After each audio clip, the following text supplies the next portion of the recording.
The first sign they were trying to steal my land wasn't a bulldozer, a fence, or some fool with a shovel. It was a clean white post stuck in my grass like it had always belonged there.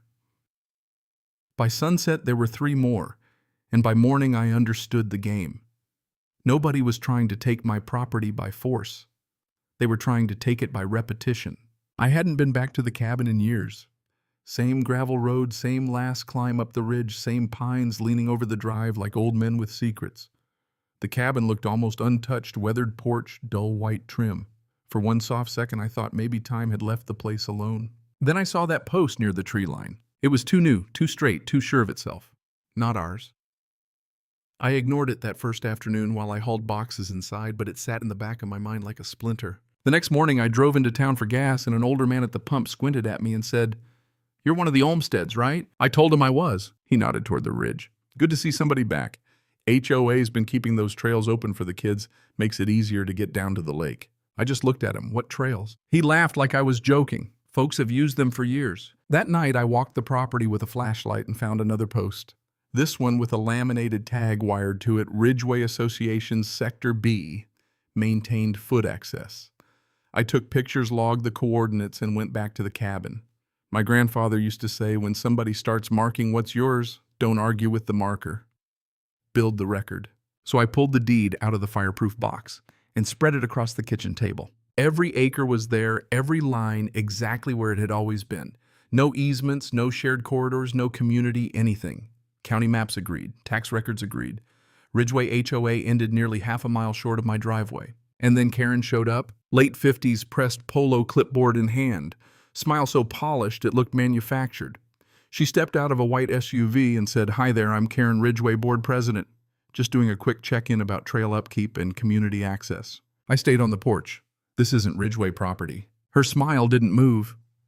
Of course, technically you're adjacent, but there's been historical shared use along the back parcels. We like to keep things coordinated so there's no confusion. Then she handed me a pamphlet. That little map was what made my stomach drop. Green, shaded corridors crossed deep into my land, all labeled with friendly phrases like Lakeside Access and Southern Ridge Trail, as if pastel ink could overrule a deed. That was the moment I understood what they were doing. They weren't taking the land, they were narrating it into existence. I didn't fight her on the porch. I thanked her, took the packet, and started documenting everything. I found more signs nailed to trees. A rope swing by the lake, a fresh fire ring, boot prints near the dock my grandfather built in 1978. What bothered me wasn't just the trespass. It was how comfortable everybody seemed. A trespasser usually knows he's trespassing. These people looked relaxed. They'd been told a story and they believed it. At the county clerk's office, I asked for every Ridgeway filing tied to the parcels around mine. The clerk rolled out a map, tapped the southern edge, and said, "That's you, right?" "That's me." She gave me a tired little look. They usually stop by after probate clears. "Do they have any authority?" "They try." Back at the cabin, I dug deeper, and that's when the twist hit me. Buried in old records from the early 2000s was an unfiled Ridgeway proposal labeled Green Corridor Extension. It ran straight through parcels 21D through 21F my land. No signatures, no approval, no recording stamp, just one penciled note in the margin, title conflict. Never went through. They knew. Karen hadn't misunderstood anything. Years earlier, Ridgeway had tried to expand on paper, failed, and quietly switched strategy. If they couldn't own it legally, they'd make it feel shared long enough that nobody questioned it. After that, the letters started showing up. Clarification regarding historical permissions, continuity for community access, administrative confusion. It was all written in that HOA language that sounds polite until you realize every sentence is trying to trap you into agreeing with something you never granted. So I stopped giving them words and started building a binder. Recorded boundaries, unfiled proposals, unauthorized representation, deed survey packet, newsletters, board minutes, photos, coordinates, every fake little map they'd ever distributed with my dock dressed up as a community asset. Then Ridgeway announced a summer lake night on my land. They put flyers up at the market with a map showing parcel 21E as a gathering area. And that evening I stood just inside the tree line with a camera while 40 people came down carrying folding chairs, blankets, and lanterns. Music drifted over the water. Karen walked around greeting people like she was hosting Easter brunch. Nobody knocked on my door, nobody asked permission. The next morning, there were burnt paper plates in the grass, a wine bottle tucked in the brush, marshmallow wrappers near the shore. At the gas station, a neighbor smiled and said, "Nice of you to let folks use the lake." That was when everything became clear in a way paperwork alone hadn't explained. Silence was starting to look like consent. Habit was putting on a clean shirt and calling itself a right. I called an old friend who knew property disputes, and he told me they don't need a deed to muddy the story.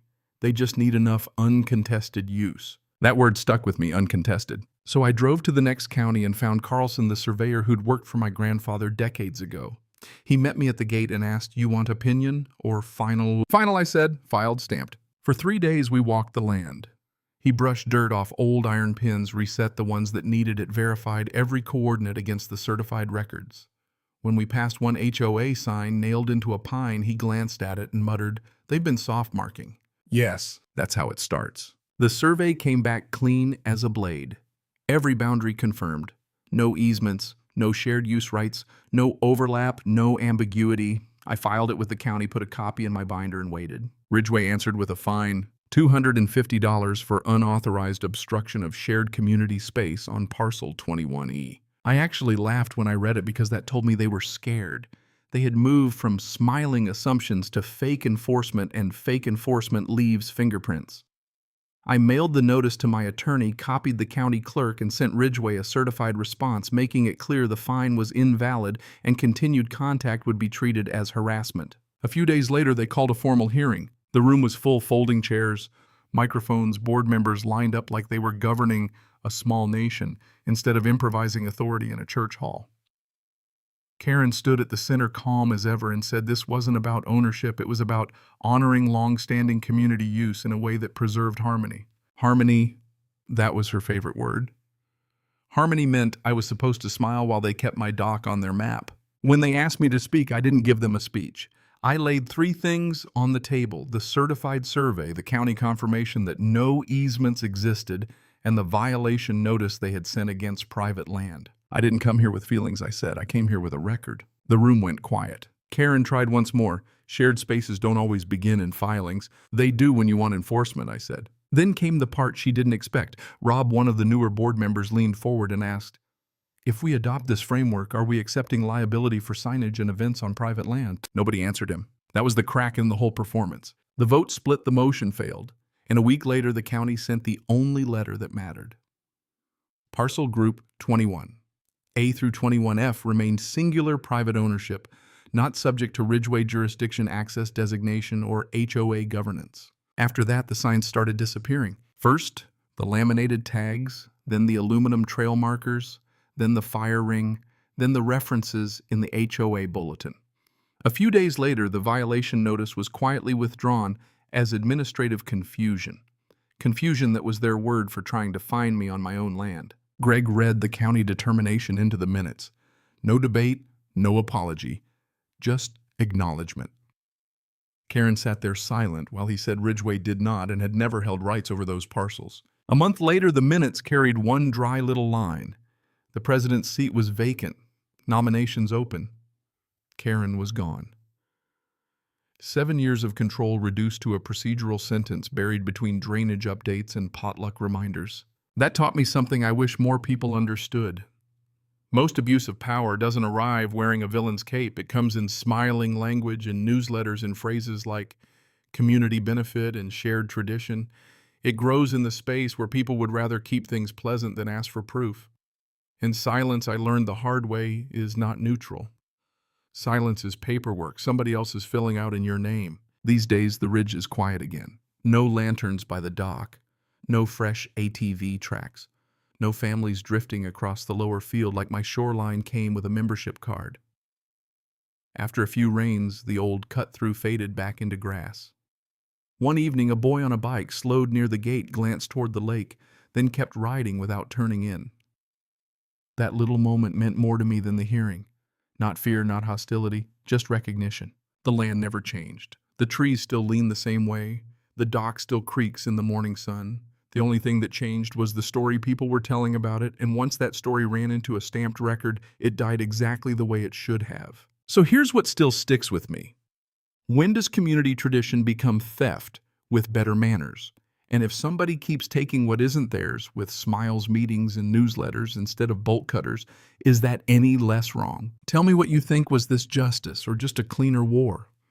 And have you ever had to force the truth onto paper because somebody thought repeating a lie long enough could turn it into authority? Cảm ơn các bạn đã xem video.